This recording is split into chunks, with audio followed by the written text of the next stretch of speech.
hermanos, buenas noches, Dios les bendiga. De igual manera, estamos organizándolo ya. ¿Sí me oyen ahorita? Sí. Bueno, en esos días estaba orando con mi esposa en horas de la noche y hubo un texto que ella leyó. Siempre tenemos esa costumbre de orar todas las noches, leer un texto y estamos leyéndonos también a la par el progreso del peregrino, compartiéndolo entre los dos. Y ella leyó uno que, esos textos que uno quiere pasar por encima,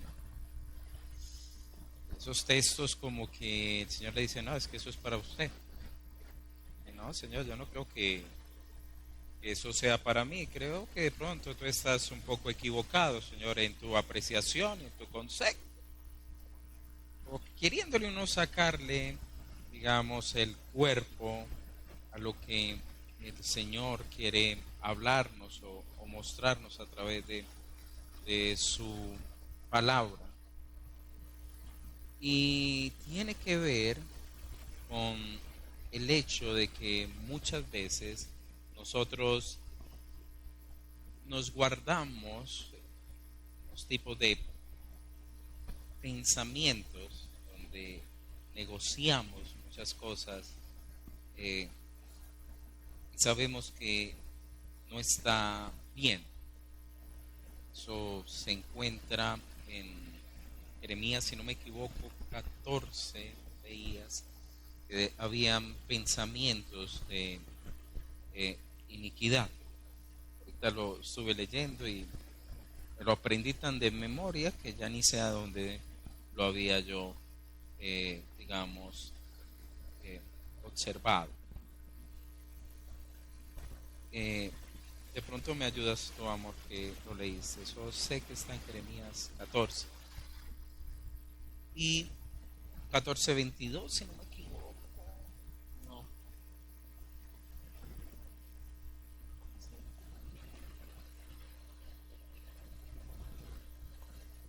Hemos pecado y pues hablaba la palabra que, bueno, ahí está por no copiar.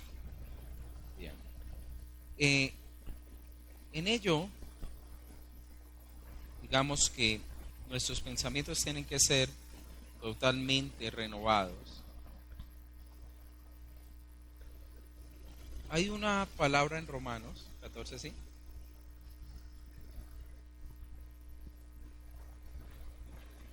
Pues, Padre, porque contra ti hemos pecado. No. Ay, queridos hermanos, primera vez que pasa, bueno, o falta, ¿no? Bueno, yo creo que ya, regálenme un segundo, por favor. No quiero dejar de leerlo porque ese... ¿Ah? No, eso fue en la noche. Qué pena con ustedes.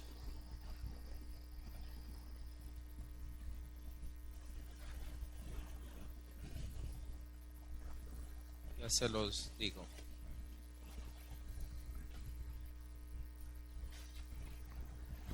¿Ah?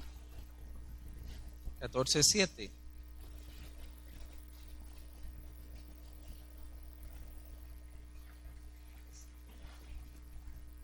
Contra ti hemos pecado. Jeremías 4:14, yo sé hacía que había un 14. 4:14.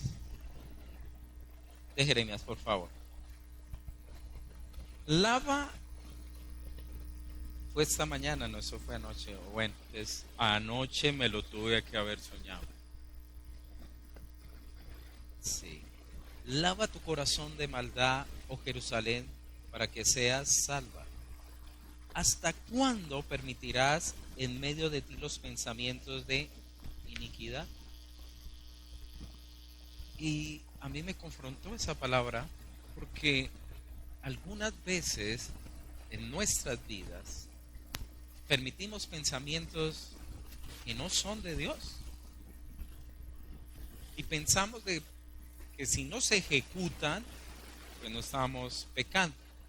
Por ejemplo, ¿por qué este tiene esto y yo no tengo nada? ¿Por qué este le va tan bien y mire a mí que te busco? Y meta usted ahí demasiados pensamientos en la parte de la lujuria, en la parte de la ambición, en la incredulidad, muchos. Es decir, muchas veces nuestras mentes están supremamente cargadas de pensamientos que son contrarios a Dios. La cuestión es que el Señor le está diciendo a la misma nación de Jerusalén en el contexto de Jeremías: ustedes hasta cuándo van a seguir pensando de esa manera. Es decir, hasta cuándo ustedes van a quitar la iniquidad en sus propias vidas. Y eso tiene que ver con el hecho de que si no surge un cambio en nuestros pensamientos, no vamos a cambiar nuestra forma de vivir, hermanos, cristianamente. Más, la versión Dios habla hoy dice: cambia tu manera de pensar y cambiará tu manera de vivir. Ahora, en Romanos capítulo 12, que vamos hoy a compartir estos dos versículos, el 1 y el 2 de este capítulo, nos invita a que nosotros cambiemos realmente nuestra forma de pensar. Si no se cambia, queridos hermanos, no vamos a ser realmente cristianos transformados. Ese es el título que he colocado para esta noche sobre la predicación: siendo cristianos transformados. Por favor, voy a leer el versículo 1 del capítulo 12. Dice lo siguiente: así que, hermanos, os ruego por las misericordias de Dios que presentéis vuestros cuerpos en sacrificio vivo, santo, agradable a Dios, que es vuestro culto racional. No os conforméis a este siglo, sino transformados por medio de la renovación de vuestro entendimiento, para que comprobéis cuál sea la buena voluntad de Dios, agradable y perfecta. Este no es una palabra o una predicación que Pablo estuviese escribiendo. Bueno, al fin y al cabo era una carta para una iglesia, pero no era para gente de afuera, era para la misma iglesia. Estaba diciéndole a la iglesia: iglesia, es necesario que como cuerpo del Señor seamos nosotros totalmente renovados, transformados en nuestra manera de pensar. Si no lo hacemos, pues a lo último vamos a quedar nosotros viviendo conforme al siglo en el cual estamos nosotros haciendo parte. Ahora, no sé por qué se subió tanto. Algo por allá. Bueno, ahora, esa solicitud que hace Pablo va acompañada con la siguiente frase: así que. Cuando nosotros leemos ese así que, es porque hay algo que nos está a nosotros conectando. Y esa conexión tiene que ver entonces con el versículo anterior. Por favor, mire el último versículo del capítulo 11. Porque de Él y por Él y para Él, ¿qué? Son todas las cosas. Al sea la gloria por los siglos. Amén. Es decir, todo es para Él. Todo, hermanos. Todo lo que usted tiene, todo lo que usted hace, todo es para el Señor. Ahora Él dice: como todo es para el Señor, así que les ruego. Es decir, Él está diciendo en cierto sentido que es urgencia, que se necesita entonces, como hijos de Dios, como hermanos que somos usted y yo, de Dios, para poder nosotros tener un cambio que realmente sea significativo en nuestras propias vidas. Es decir, si nosotros no tenemos la ayuda de Dios, jamás vamos a ser nosotros totalmente contrarios a lo que este siglo piensa o hace. Recuerde muy bien que por allá hay un versículo en la Biblia que claramente dice que las palabras o digamos las, eh, las malas conversaciones corrompen las buenas costumbres. Eso está en 1 Corintios 15. Es decir, si nosotros estamos metidos en medio de un siglo, de unos tiempos en los cuales no se adora a Dios, no se cree en Dios, los valores realmente de la cristiandad no son abrazados. Estoy diciendo que no se hablen bien de ellos, ¿sí? Pero no se abrazan, que es otra cosa. Usted y yo vamos a terminar entonces siendo arrastrados por la corriente entonces de este mundo. Por lo cual, Pablo claramente le dice, iglesia, hermanos, por las misericordias de Dios. Si cogemos ahora el testimonio de nuestros hermanos, podría decir Melba en este caso, porque Dios ha sido misericordioso y nos guardó de haber pasado algo más difícil. Por esa misericordia. La invitación entonces es que usted y yo actuemos de la siguiente manera, que presentemos nuestra vida en un sacrificio vivo, santo y agradable a Dios. Ahora, no es que, hermanos, aquí estamos tomando nosotros el contexto entonces de cuerpo, es decir, mi cuerpo para el Señor. No, yo lo lavo, lo baño, pues eso lo hacemos normalmente. Lo que me está tratando de decir es, presente su vida como un sacrificio. ¿Debido a qué? A que Dios ha sido misericordioso con usted y conmigo. Por esas misericordias de Dios, nosotros deberíamos actuar normal o naturalmente, glorificando, adorando y exaltando al Dios de los cielos. Ahora, queridos hermanos, ese sacrificio no es fácil, porque es un sacrificio vivo. Es decir, como decía un estudioso de la Biblia, sacrificios que son vivos siempre tratan de bajarse del altar. Es decir, usted y yo vamos a tener esa tendencia de no hacer o no sacrificar lo que Dios nos está pidiendo a nosotros. Ahora, él anteriormente tenía unos sacrificios que era el producto de matar a algunos animales. De sí podíamos decir era parte de unos animales que se traían entonces allí para ser puestos en el altar de bronce y ser consumidos por el fuego. Eran cadáveres, ¿o no? Ahora le está diciendo, no, ese ya no es el sacrificio que Dios está pidiendo a su iglesia. El sacrificio que es usted. Anteriormente ellos llevaban un cordero, ese cordero entonces asumía el pecado de esa persona, el derramamiento de esa sangre era, digamos, lo que debíamos haber pagado esa persona que lo llevó para poder ser libre de toda transgresión ante Dios. Ya está diciendo, esa no es la forma de sacrificio que Dios está pidiendo para estos tiempos. La forma de sacrificio es su propia vida. Es decir, que somos nosotros entregados a Dios, lo que usted realmente es.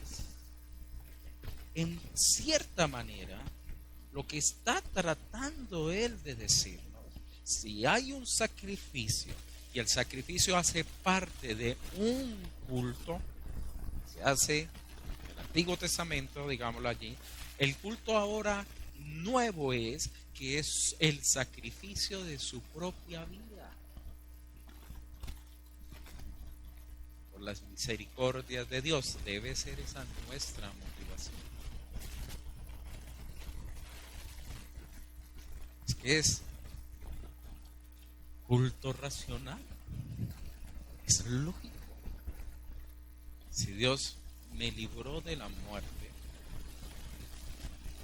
¿cómo no adorar al Dios que me ha salvado. No está pidiendo nada que no sea, queridos hermanos, lógico o racional. Ahora, ¿qué está pidiendo Dios a ese sacrificio? Es decir, a usted y a mí. Nos está pidiendo entonces que soltemos. ¿Qué debe usted soltar? ¿Qué debe usted dar? ¿Qué debe dejar ir usted en su vida? ¿A qué usted debe rendirse realmente? Si no lo hacemos, queridos hermanos, entonces nos vamos a quedar en esta vida a medias y nuestros pensamientos van a seguir entonces siendo totalmente enajenados por este siglo. Vamos a seguir en la corriente que lleva. Estoy dando una de las cátedras a los estudiantes en la universidad. Les hablaba del pensamiento que hay en la actualidad del consumismo.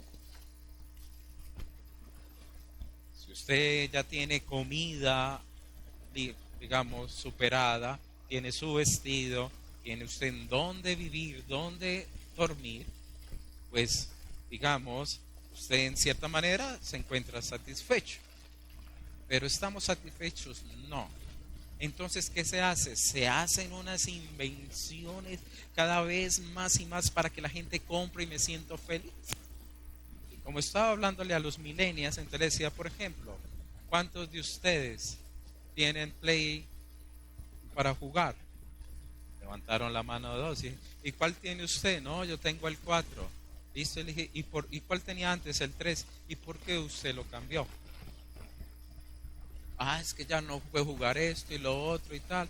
Es decir, si no, soy feliz con esto, y si no, soy feliz con esto, o si no, tengo que comprarme esto, ya hay hasta para hacer el huevo duro de una manera más sencilla, y se van a inventar ya una máquina que usted no tenga ni que coger el huevo.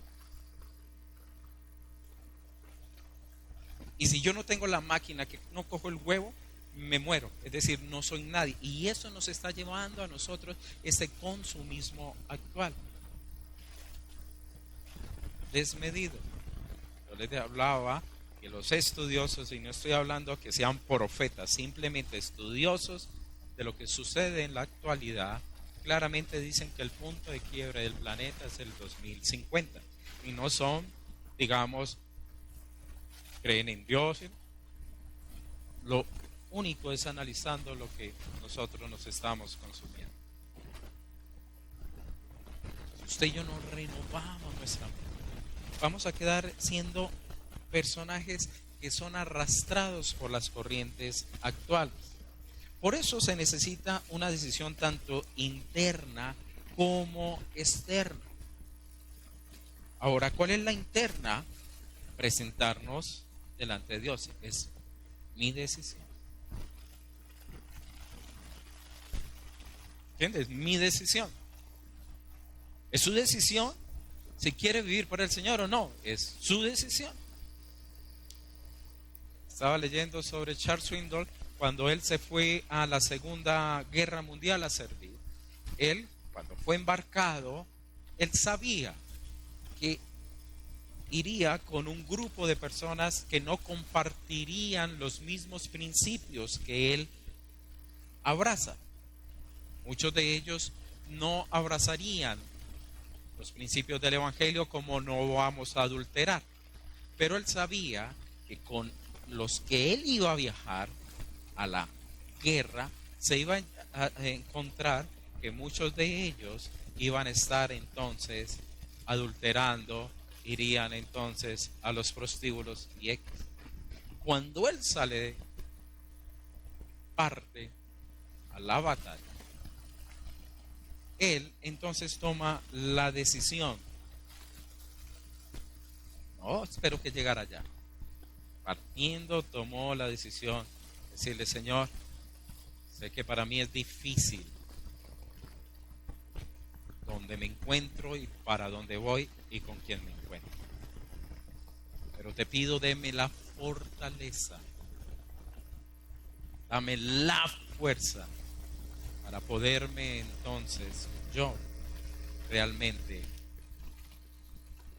dedicar mi vida a ti como un sacrificio vivo. Es mi decisión.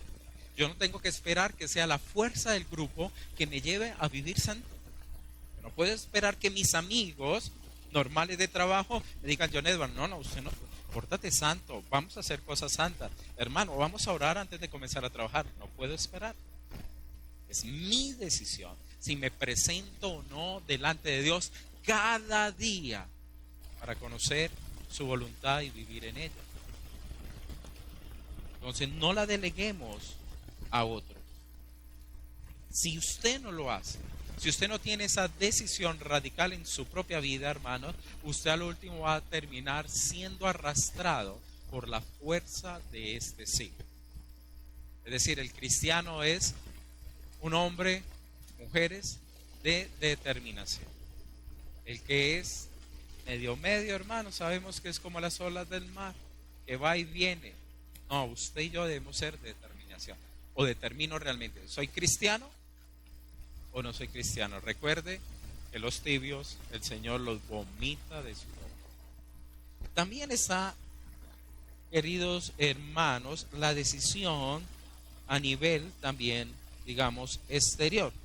Es decir, Señor, yo decidí vivir para ti, pero decido, Señor, también ser diferente a lo que está a mi alrededor. Si usted y yo no moldeamos, somos hijos de Dios, ¿cómo una persona común y corriente va a saber qué es tener un cristiano a su lado? Usted y yo no podemos perder la oportunidad de ser entonces un testigo de Dios. Por lo cual, queridos hermanos, lo que él está diciendo, que su vida entonces estuvo la decisión, pero externamente yo soy un sacrificio ceremonial para Dios. Es decir, en pocas palabras, yo voy a adorar a Dios por lo que Dios es y por su misericordia. Entonces decido presentarme a una vida en Dios y decido ser un adorador de Dios. De esa manera él está invitando entonces a la iglesia de Corintios para que ellos entonces se presenten su vida como un sacrificio vivo, santo, que significa apartado y diferente, que sea de olor agradable, porque eso está en términos, digamos, del culto a Dios, es decir, aceptable a Dios mismo. Para ello, entonces, podemos decir que usted y yo no podemos ser conformados. La palabra conformados en el griego es suschematizo, que significa conformarse a la moda exterior o la apariencia. Es decir, ¿qué hacen las modas? Conformar a una persona. Si la moda es que el pelo sea de color morado, muchos van a ir detrás del morado, es decir, le cambiaron desde una fuerza exterior, es decir, la presión exterior. Muchos de los jóvenes, por ejemplo, sufren bastante porque la presión exterior le está diciendo cambio. Ejemplo, si un joven no ha decidido realmente en su corazón presentarse a Dios como oculto racional, cuando venga la presión de afuera que le dice: oiga, no sea bobo, fume marihuana, ¿qué va a suceder?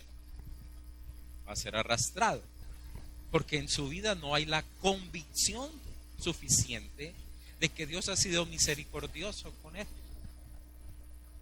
Entonces, conformar es algo, o de ser, digamos, conformado, es algo exterior que viene y nos pone una máscara. Y para un cristiano significa que es la carta donde está dirigida, es lo que usted tiene adentro, lo que vive dentro de usted, realmente no está saliendo. En pocas palabras, usted no muestra a Cristo por la máscara que el siglo le ha puesto sobre su vida.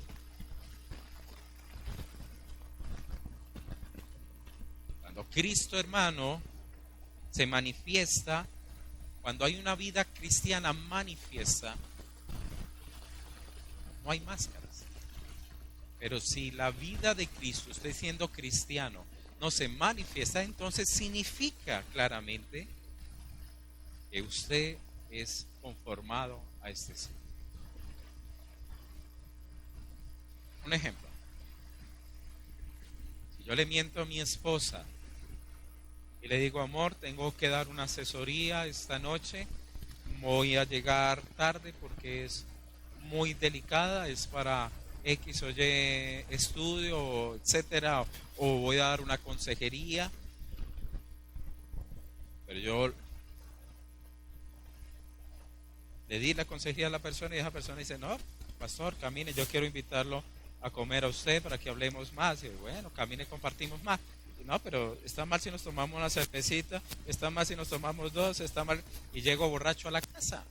O llego y miento a mi esposa y estaba haciendo otra cosa. Es decir, ¿qué sucedió? Fui conformado entonces a este siglo para no sentir vergüenza de lo que piense la gente a mí. Ah, ese es como cristiano, santurrón y todo.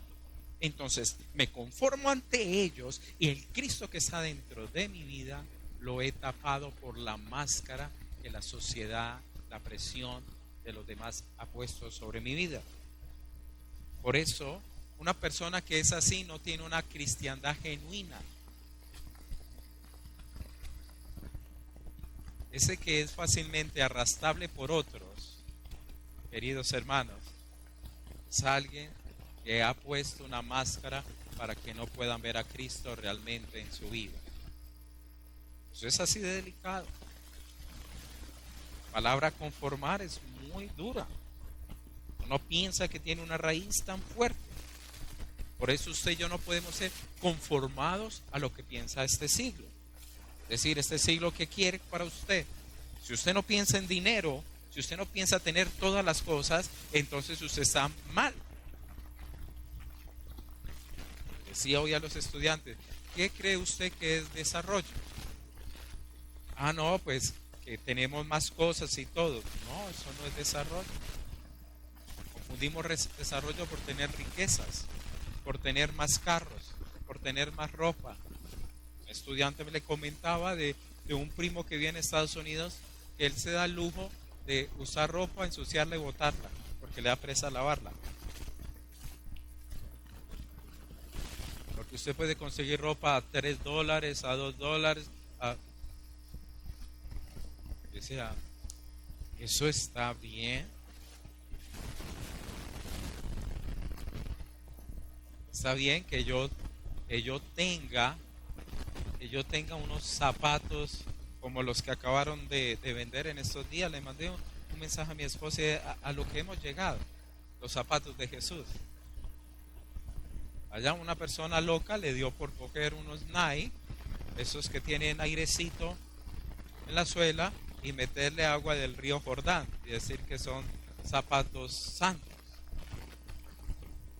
de agua bendita.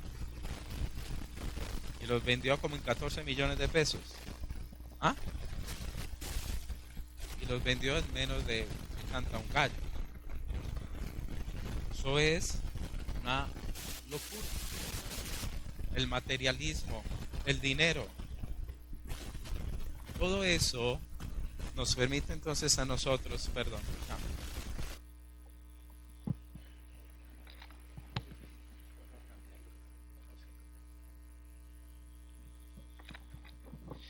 aquí está mejor, sí. Entonces, si nosotros no salimos de esa vida de materialismo, hermanos, nosotros vamos a sufrir bastante. Porque nuestra vida se nos va a volver consiga y nada nos va a tener feliz. Si no tengo el último celular, me muero.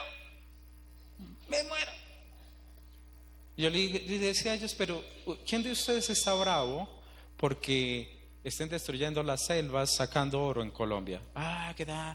Pero si compran celular cada año, ¿de dónde cree usted que sale ese oro? ¿De dónde cree que usted sale el contante de sus celulares? ¿De dónde cree usted? Eso se va al mercado negro, lo limpian y después lo compran los grandes inversores del mundo. Hermanos, si usted y yo nos conformamos a este siglo, vamos a estar muy mal. Y triste esas iglesias de la prosperidad que dicen, piensa en el mejor carro, hermano, tú te lo mereces. Pídele a Dios, visualiza tu carro. Cuando usted vio al Señor, ni siquiera la Biblia dice que se montó en un caballo. Lo máximo fue en un pollino, lo que tenemos nosotros.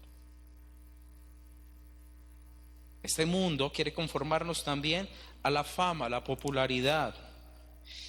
Me sorprende ver cada vez más los actores de cine que ya ni gesticulan por estar tan lleno de votos y operados que parecen robots. Yo le decía, mami, wow, esa persona parece que le hubieran puesto un pañete encima. Todo por la fama, por ser conocidos, por volverme dioses o un Dios pequeño para otros, porque me alaben, porque me toquen, porque me reconozcan. Ahora se vienen las elecciones. ¿Cuántos no están bajo el sistema de tener poder, no la influencia para manipular y controlar a los demás y yo ser beneficiado? El placer, lo sensual, no solamente estoy hablando del sexo, las drogas y tantas cosas que arrastran la vida. ¿Qué pasa en todo esto que estamos viviendo si una persona no tiene realmente su mente transformada? Olvídese que se va a quedar firme. Olvídese. Por eso, lo único que nos queda a nosotros es transformados, dice el versículo 2, por medio de la renovación. Transformar significa algo externo que yo dejo ver, producto de algo interno. Es decir, que de adentro hubo un cambio que se exterioriza. Lo otro es un cambio externo que me cambia por fuera, pero en el interior sigo siendo lo mismo. Es decir, ser conformado es voy y me opero para verme más bonita, por ejemplo, o un hombre verme mejor, pero por dentro sigo siendo el mismo insatisfecho. Piensa que una operación, como dicen los cirujanos, no, eso te ayuda a la autoestima. No, hermano, si usted no entiende que es hijo de Dios y que usted es salvo, si la salvación no está en usted por encima de cómo usted se ve, si es bonito o si es flaco o si es gordo, está usted con una visión realmente errónea del reino de los cielos. Transformar viene de la raíz metamorfo, que es metamorfosis. ¿Qué es ser transformado? Es cuando el gusano se vuelve en mariposa, cuando un renacuajo se vuelve una rana. Es decir, que de él mismo sucedió algo que cambió realmente en ese sentido ese ser.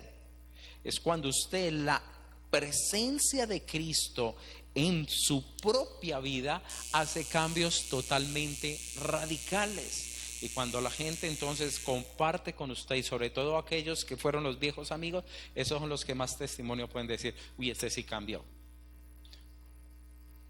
Este sí cambió. Uy, este ya no era el que antes era. Si usted no vivenciamos esos aspectos, entonces, queridos hermanos, no va a suceder. Alguien dijo, a veces pensamos que con el hecho de que caminamos nosotros con mucha gente que no conoce del Evangelio, nosotros vamos a cambiarlos. Recuerde que la palabra dice, usted no se ha transformado a ellos, sino que antes nosotros transformemos. Pero nosotros a veces nos creemos que somos tan santos, tan fuertes, tan poderosos, que vamos a cambiar entonces todo lo que está a nuestro alrededor. Alguien dijo claramente, es como tratar usted de tener unos guantes blancos, esos de tela que se utilizan para, por ejemplo, las mujeres para las bodas o los meseros muchas veces. ¿Qué sucedería si ese guante yo lo meto en lodo?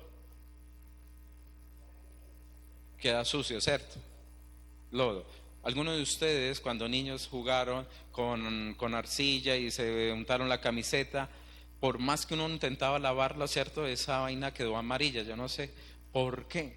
Y eso, métalo usted limpio y eso medio amarillo.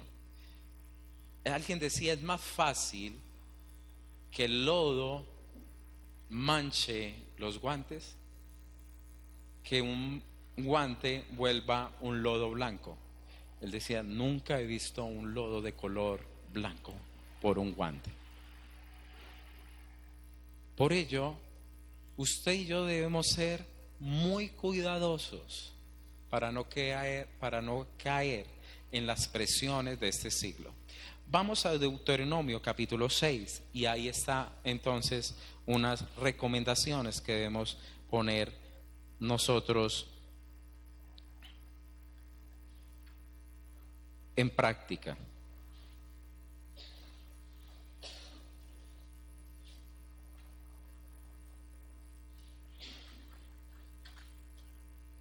Capítulo 6, versículos 10 al 15.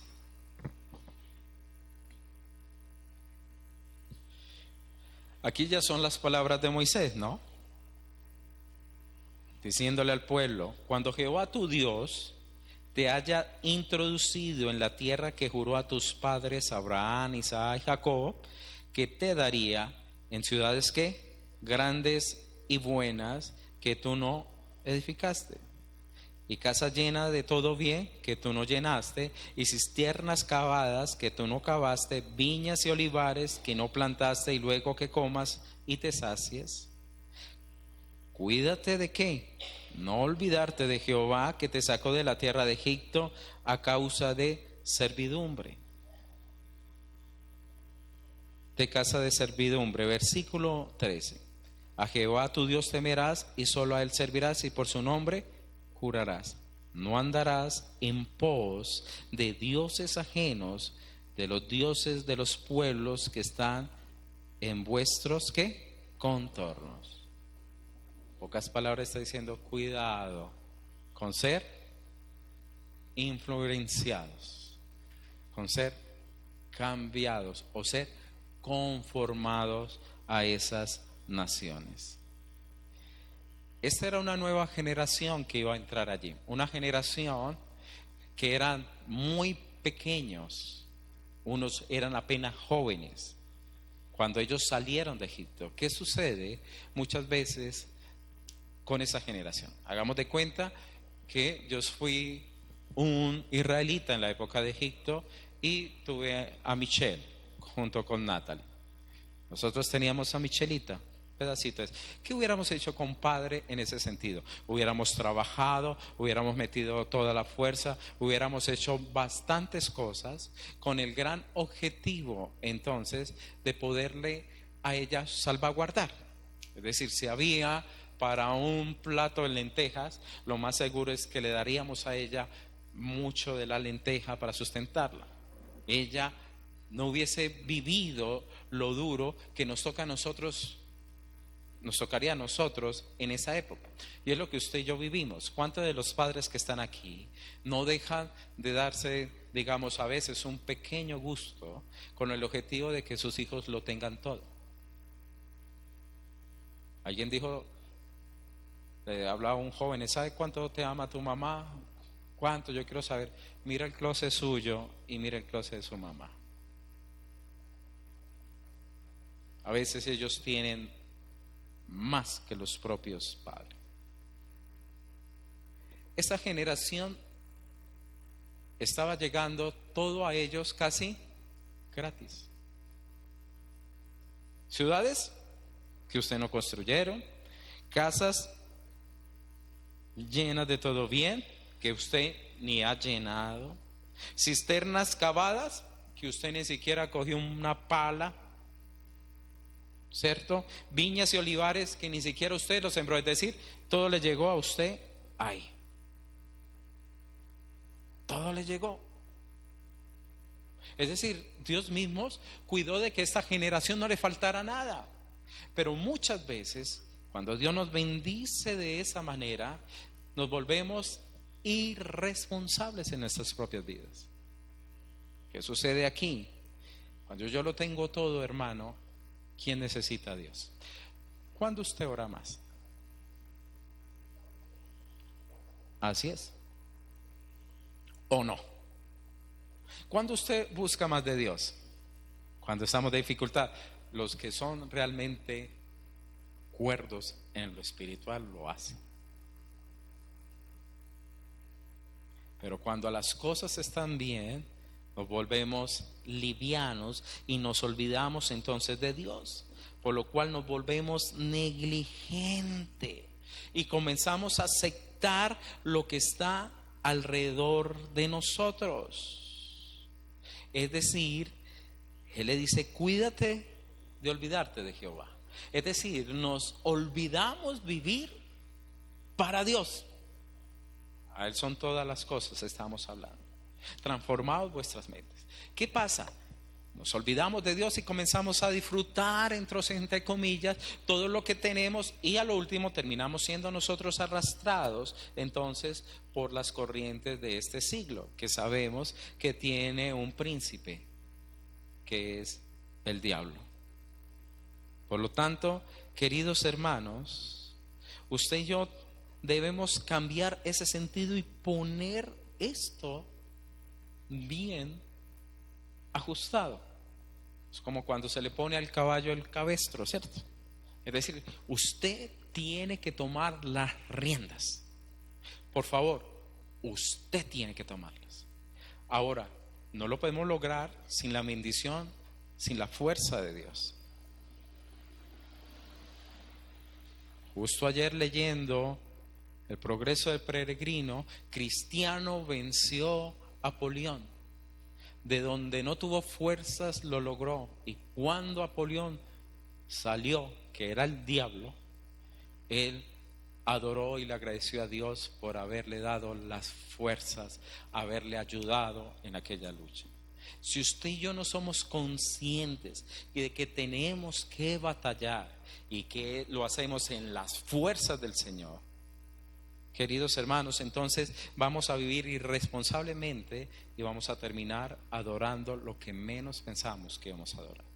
¿Qué sería? Terminamos en lujuria, terminamos por allá en otras doctrinas que no son, que comenzamos a ceder ante las presiones de los amigos, ya comenzamos entonces a no manejar los recursos como debemos hacerlos, con sabiduría y responsabilidad para nuestras familias, para mi propia vida, para el reino de los cielos.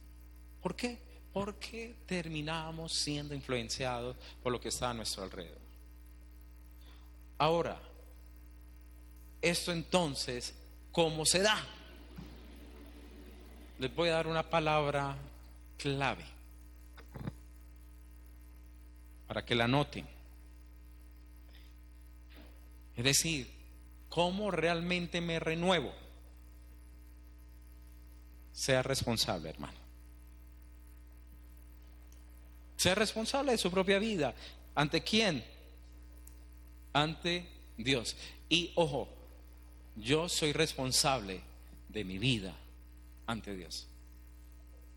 Yo soy. Es decir, no es mi esposa. Yo no voy a ser admitido, ni voy a vivir en la voluntad de Dios por mi esposa. Y ni es la función de ella que yo viva entonces en la voluntad agradable ante Dios. No, es mi responsabilidad. Cada uno tiene que asumirla. Y muchos viven a la sombra de la bendición espiritual de otros. Pero le pregunto, ¿qué sucederá a esa vida cuando sea quitada esa sombra? ¿Cuántos hogares no se sostienen aquí por esa madre que ora, por esa madre que intercede? Pero vaya y quite Dios esa bendición de ahí y toda esa estantería se va para el piso.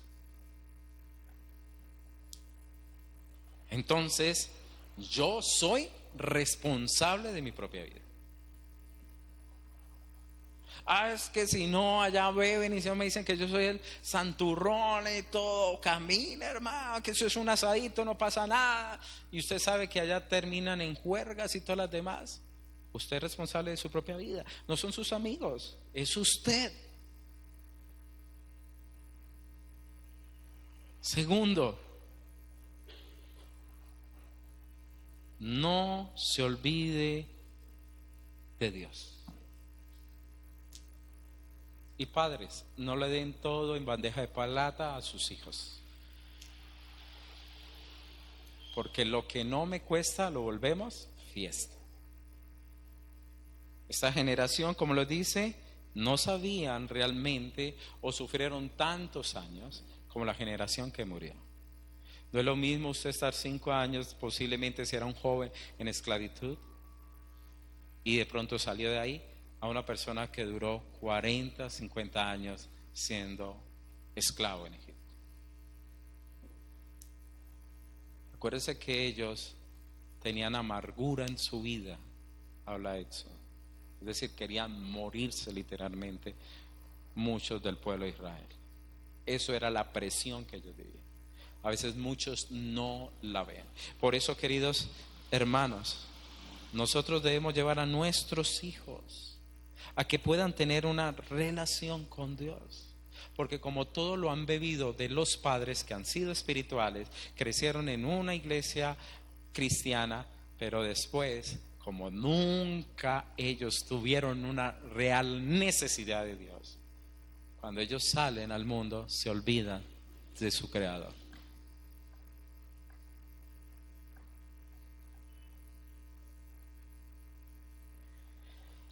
Tercero, dé cuentas a Dios. Cada día.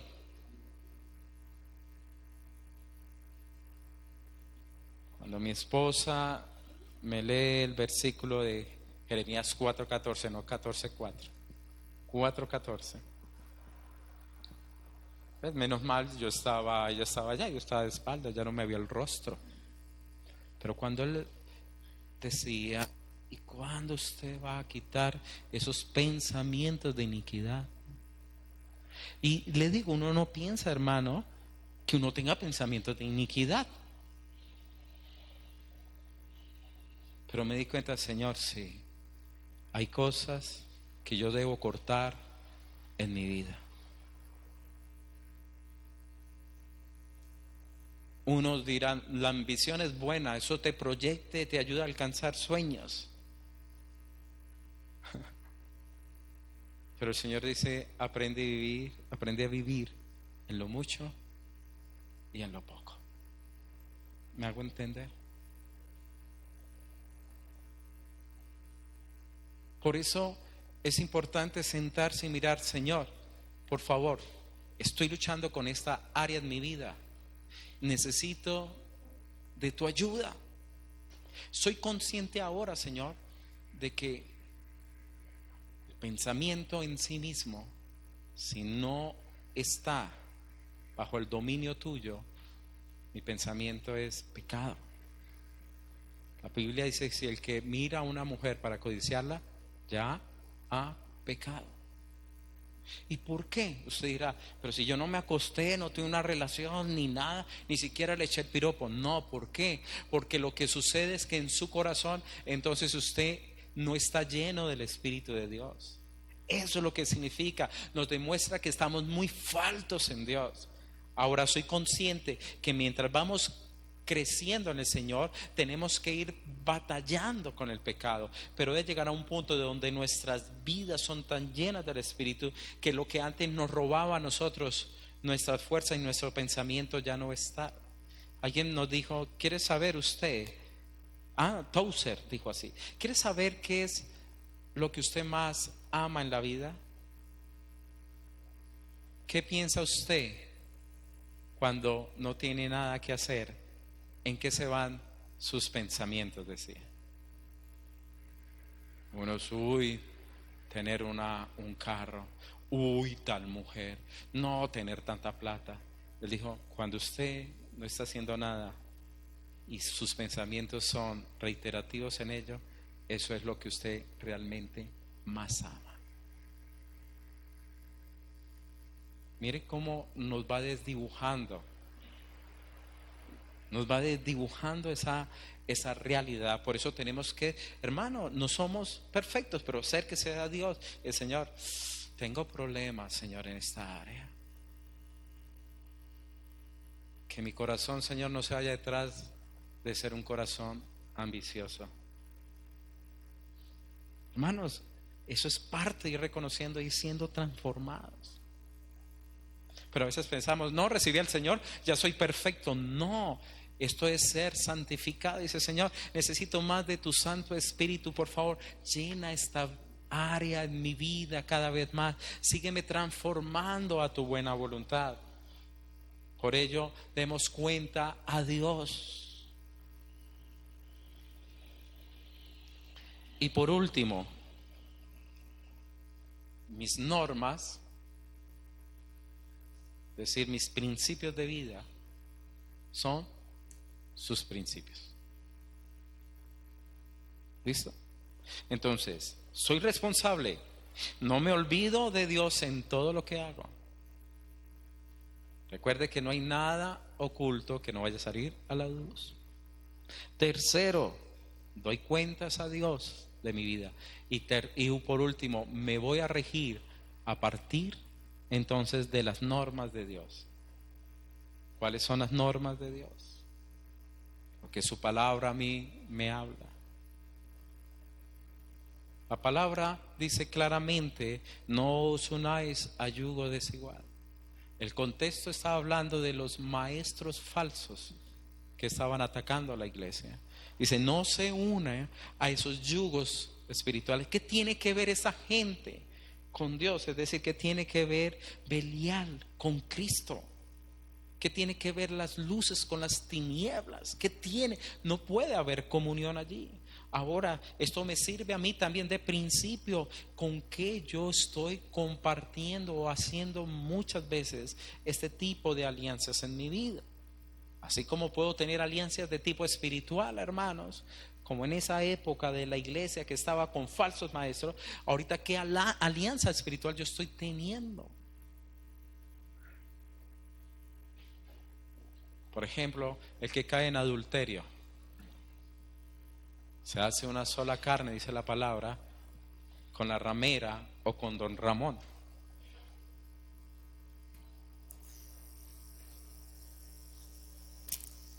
Es una alianza ahí espiritual. No unáis en yugo desigual. Entonces, los principios de mi vida van a ser los principios de Dios. Cuando andamos de esa manera, queridos hermanos, entonces yo puedo decir, he aquí, Señor, gracias, cómo has transformado cada día mi vida. Entonces ya no somos por los impulsos, ya no nos vamos a mover con el hecho de podernos satisfacer simplemente, sino que vamos a buscar agradar a Dios. Ahora, queridos hermanos, no es fácil esto. Por eso es que la palabra es un sacrificio. Y sacrificio es dar, muerte, negarse. Si usted y yo no lo hacemos como es debido, entonces vamos a ser arrastrados.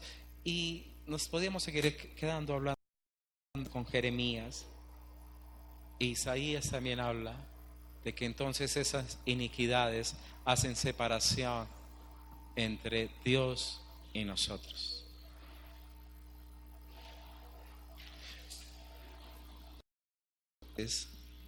Situaciones así, queridos hermanos, no separan nuestro andar en bendición con Dios. Dios quiso bendecirlos, claro. Oiga, esta ciudad ni ustedes la edificaron, estas casas llenas ni llenaron ustedes nada, ni siquiera el olivo que van a comer. Él se encargó de cuidar a su pueblo. Pero algo que Dios no pasa por encima es que Él no va a negociar la santidad de su pueblo con Él. Queridos hermanos, pensemos en estas cosas. Pidámosle a Dios que renueve nuestras vidas. Que cada día seamos transformados y no conformados. Que Dios tenga misericordia de nuestros niños y jóvenes, porque ellos están batallando esto, y muchos sin las herramientas necesarias para hacerlo. Y si uno de viejo, hermano, la lucha que será para las nuevas generaciones, donde Dios los va a introducir. Y le está diciendo a ellos: no se olviden de mí. Amén. Vamos entonces a orar. Padre de los cielos, te damos gracias, porque el hecho de que tú nos hables, tú nos muestres un camino más excelso, es una bendición. Señor, es tan sutil las presiones de este siglo, es decir, el sistema que no tiene a Dios, que no piensa en Dios, que sutilmente nos quiere atraer y atrapar, Señor, en medio. ¿Cuántas veces por querer tener más y más cosas hacemos de nuestro trabajo nuestro Dios y dejamos a un lado a la familia, a los hijos, y crecen ellos sin instrucción para hacer frente a las batallas, Señor, que se van a presentar en sus vidas? ¿Cuántas veces, Señor, tu pueblo, por ir detrás de dioses ajenos, de falsas filosofías,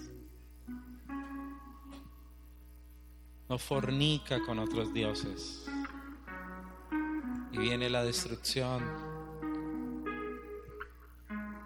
¿Cuántos no se dan, Señor, a darle gusto a sus amigos por el que dirán, y terminan, Señor, siendo burlas de aquellos hombres que no temen a ti? Señor, guárdanos, haznos hombres y mujeres transformados.